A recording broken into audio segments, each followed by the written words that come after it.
তারা বলতেছে যে ভাই এটা চলছে না, আপনারা হচ্ছে অন্য মুভি দেখেন, এরকম বলছে। মানে যেহেতু আপনি আসছেন হচ্ছে সাকিবের যেহেতু সাকিব খানের মুভি দেখার উদ্দেশ্যে, হ্যাঁ, হ্যাঁ। এখন অন্য টিকিট ধরিয়ে দিচ্ছে কিনা?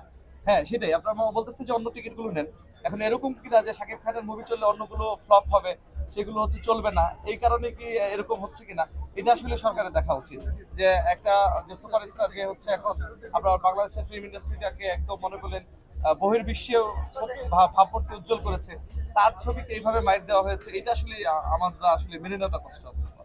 আচ্ছা, দর্শকদের উদ্দেশ্যে কিছু যদি বললেন। দর্শক আসলে আমরা যারা আছি আমরা অবশ্যই সরকারের কাছে দাবি জানাবো যে এই মুভিটা কেন এরকম ভাবে হচ্ছে আপনার সিনেপ্লেক্স গুলো থেকে সরিয়ে দেওয়া হলো এবং কেন বা চলছে না, এটা খতিয়ে দেখে এবং আপনার সম্প্রচার মন্ত্রণালয় যাচ্ছে তাদেরও এখানে কোনো ব্যর্থতা আছে কিনা, কারণ ঈদের আগেই তো মুভিগুলো নিয়ে আলোচনা হয়েছে, হ্যাঁ। যে সেন্সর বোর্ড হচ্ছে আপনার অনুমোদন দিয়েছে, তাহলে কেন আসলো না, এটা আসলে রাষ্ট্রের উপর দায় রয়েছে।